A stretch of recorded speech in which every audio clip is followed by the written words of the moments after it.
Hello and welcome to the profession 365। दोस्तों, Iran और America के बीच में मेजर अपडेट्स निकल कर आ रही है। जैसा कि आप जानते हैं कि ईरान और अमेरिका के बीच में न्यूक्लियर डील चल रहा है। ऑलरेडी यहाँ पर 4 राउंड्स हो चुके हैं और बीच में ओमान यहाँ पर मीडिएटर बनकर नेगोशिएशन करवा रहा है और ज्यादातर ये ओमान या रोम में इसका जो है मीटिंग हुआ है। लेकिन न्यूज निकल कर आई है कि ईरान ने अपना clear stance United states of America के सामने रख दिया है। ईरान ने कहा है, अमेरिका, अगर तुमको ईरान न्यूक्लियर डील सक्सेस करवाना है ना, तो ईरान यूरेनियम एनरिचमेंट प्रोग्राम पर कोई कॉम्प्रोमाइज नहीं करेगा, इस पर कोई समझौता नहीं होगा। हम यूरेनियम एनरिचमेंट नहीं रोकेंगे। ये ईरान की बहुत बड़ी शर्त है और इसी शर्त को लेकर यूएसए यहाँ पर नहीं मान रहा है। 4th राउंड भी हो चुका है लेकिन कोई सोल्यूशन अब तक नहीं निकल कर आया है। वैसे दोस्तों, सबसे पहला सवाल ये है, अगर जिसको मालूम है ओके, जिसको नहीं मालूम, यह ईरान का यूरेनियम एनरिचमेंट प्रोग्राम है क्या और इस पर इतना हंगामा क्यों हो रहा है? सिंपल शब्दों में, छोटे से पॉइंट में मैं आपको समझाता हूँ, ठीक है।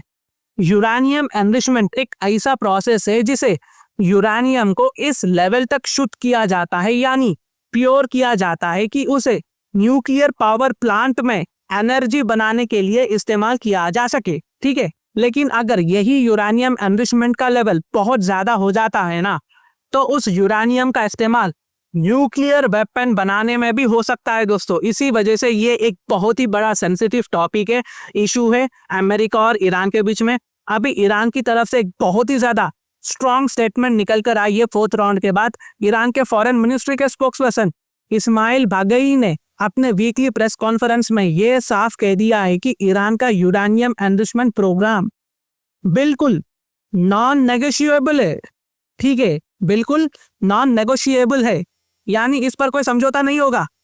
ईरान इस पर समझौता नहीं करेगा, ईरान कोई कॉम्प्रोमाइज नहीं करेगा इस यूरेनियम एनरिचमेंट प्रोग्राम पर। लेकिन यूएसए अपनी बात पर अड़ा है कि तुम्हें एनरिचमेंट प्रोग्राम रोकना होगा। आगे स्पोक्सपर्सन ने यह भी पॉइंट उठाया है कि यह हक ईरान को नॉन प्रोलिफरेशन ट्रीटी यानी एनपीटी के तहत दिया गया है। लो, ईरान ने अपना स्टांस क्लियर कट रख दिया है और एनपीटी का हवाला भी किया है। लेकिन दूसरी तरफ यूनाइटेड स्टेट्स के स्पेशल एनवॉय स्टीव विटकॉफ ने बोला है कि अमेरिका की तरफ से एक क्लियर रेड लाइन है और वो ये है कि ईरान को यूरेनियम एनरिचमेंट की 1% भी कैपेबिलिटी नहीं होनी चाहिए। यानी हम ईरान को ये कहते हैं कि ईरान, तुम 1% यूरेनियम एनरिचमेंट नहीं कर सकते। और अब तक जो भी तुमने किया है ना, यूरेनियम एनरिचमेंट 60% हो या 50% या 70%, तुमको वो रोकना होगा और या तो इसे डिस्ट्रॉय कर दो या तो थर्ड कंट्री को इसे हवाले कर दो। यूएस का कहना है कि एनरिचमेंट से न्यूक्लियर वेपन बनते हैं और ये वर्ल्ड सिक्योरिटी के लिए खतरा है। यहाँ पर यूएस का स्टांस भी आ गया। लेकिन ईरान का कहना है कि एनरिचमेंट का मतलब न्यूक्लियर वेपन बनाना नहीं होता। दुनिया में कई देश है जो यूरेनियम एनरिच करते हैं लेकिन उनके पास न्यूक्लियर वेपन नहीं है। ईरान बार बार ये दावा करता है कि उनका प्रोग्राम सिर्फ पीसफुल यानी अमन पसंद मकसद से है, यानी ये सिविलियन पर्पस के लिए किया जा रहा है, जैसे कि एनर्जी प्रोडक्शन करना। ये डिफेंस के तौर पर बिल्कुल भी नहीं है, ये ईरान ने क्लियर कहा है। नेगोशिएशन की बात करें तो ईरान और यूएसए के बीच अब तक 4 राउंड्स हो चुके हैं, जैसा मैंने कहा है, जो ओमान और रोम जैसे शहरों में हुआ है। और इस न्यूक्लियर बातचीत को ओमान ने फैसिलिटेट किया है और टर्की भी डिप्लोमेटिक सपोर्ट दे रहा है।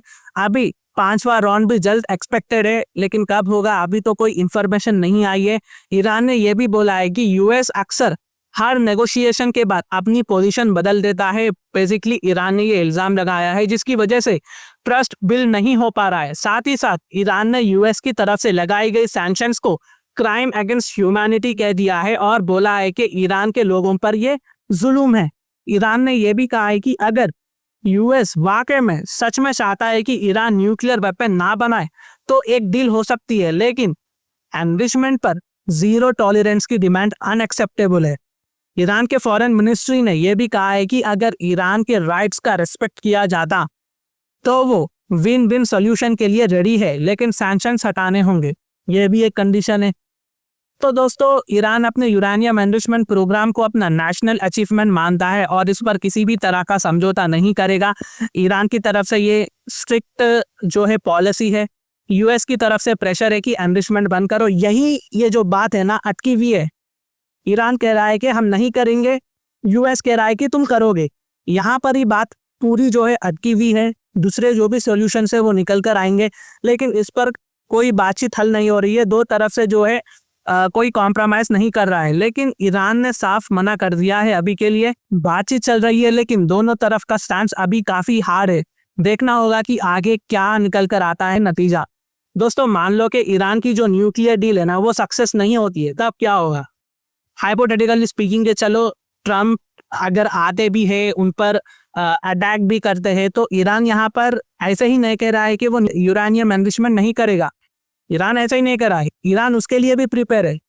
एक तरफ न्यूक्लियर नेगोशिएशन हो रही है, दूसरी तरफ ईरान अपना डिफेंस कैपेबिलिटी को भी आगे बढ़ा रहा है। ईरान को ये अच्छी तरह से पता है कि अगर न्यूक्लियर डील नहीं होती तो ट्रम्प इन पर अटैक करेगा, तो इसके लिए भी उन्हें तैयार रहना पड़ेगा। अगर वो सक्सेस नहीं हुआ तो हम पर अटैक होगा, तो ईरान अटैक के लिए भी प्रिपरेशन कर रहा है। तो ईरान ऐसे ही नहीं कह रहा है कि वो यूरेनियम एनरिचमेंट का प्रोग्राम नहीं रोकेगा। तो बाद में ईरान के भी दम है, तो देखना होगा आगे क्या होगा। ये कुछ अपडेट्स थी जो मैंने आप तक लाया है। अगर मेरी वीडियो इन्फॉर्मेटिव दिखे तो इंटरनेशनल अफेयर्स के लिए आप मेरे चैनल को सब्सक्राइब कर सकते हैं। Thank you for watching, thank you for listening and always say God bless you.